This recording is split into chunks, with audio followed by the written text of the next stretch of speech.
कभी उम्मीद मत छोड़ो। एक बार की बात है, एक बड़ी सी पानी की नाव जिसमें कई लोग सफ़र कर रहे होते हैं, वो पानी में डूब जाती है। सारे लोग भी पानी में डूब जाते हैं, लेकिन उनमें से एक किसी तरह से बच जाता है।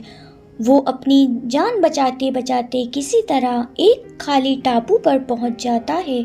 टापू बिल्कुल ही सुनसान होता है, वहाँ पर और कोई भी नहीं होता।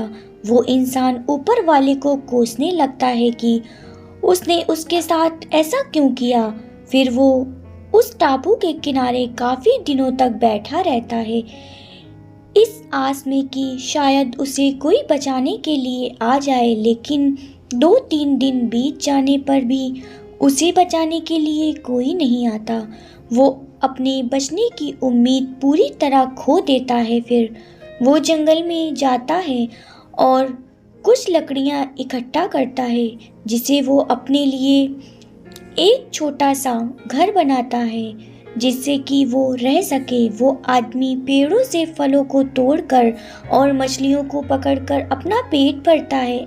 ऐसा काफी दिनों तक चलता रहा। उस आदमी को अब अपने बचने का कोई रास्ता नहीं दिख रहा था। एक दिन जब वो जंगल में कुछ खाने की तलाश करने के लिए गया हुआ था, तभी उसे बिजली गिरने की आवाज़ सुनाई दी। वो बिजली उसके घर के पास गिरी थी, इसलिए वो वापस अपने घर को देखने आया। तब उसने देखा कि उसका घर बुरी तरह से जल रहा है। वो बिजली उसके घर के ऊपर गिरी थी, जिसके कारण उसके घर को आग लग गई। वो आदमी ऊपर वाले को कोसने लगा है कि उसने एक छोटा सा घर बनाया था, वो भी जल गया। अब वो क्या करेगा। वो अपनी किस्मत को दिन भर कोसता रहा। फिर उस टापू के किनारे के पास ही सो गया। अचानक उससे एक नाव की आवाज़ सुनाई दी, जिससे उसकी नींद खुल गई। तो उसने उठकर देखा कि एक नाव उसके पास ही आ रही थी। वो ज़ोर ज़ोर से उस नाव को मदद के लिए पुकारने लगा। उस नाव पर सवार लोगों ने उसकी आवाज़ सुन ली और उसे बचा लिया। उस आदमी ने उन लोगों से पूछा कि आपको कैसे पता लगा कि मैं यहाँ पर हूँ।